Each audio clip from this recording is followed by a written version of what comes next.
继续来看台南有民众收到环保局一张客查单，但是并无标示客查的内容，后续来客查的人员嘛无提证件，颠倒是用强硬口气来指责着民众。民众想讲拄到诈骗集团咯，就讲伊要询问环保局，结果这个对方搁甲呛，民众袂堪要去，找议员来投诉，议员伫咧议会来质询，台南市长王伟提讲，确实是需要检讨。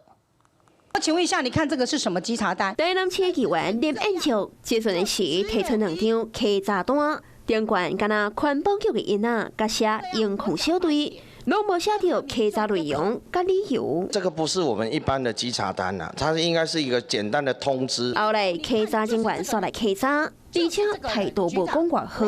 你是谁？你是谁？我是谁？我刚跟你讲。等一下，我没有戴眼镜。哦，你没有戴眼镜是我的问题吗？你态度不用这样。哦不，你现在想干嘛了？你说你是环保局的，好，那我明天打电话问环保局的。打你脸，看可不可以把电话打穿。客查人员无提出证件，对民众的质疑，搁呛倒转去。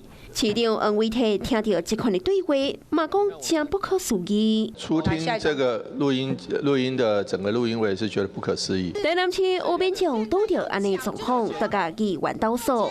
其实环保局客查人员客查时有一定的规定，除了爱请环保局客查人员的假，爱阁提出证件表示身份，对被调查对象的态度爱温和诚恳。也毋过，这个客查人员无请假，也无提出证件，完全无咧遵守客查的标准作业程序。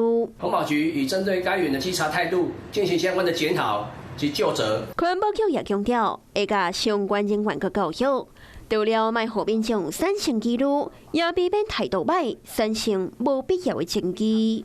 Hello， 我是雷亚。想要抢先掌握最及时的新闻资讯吗？赶快订阅、按赞、开启小铃铛，锁定华视新闻 YouTube 频道。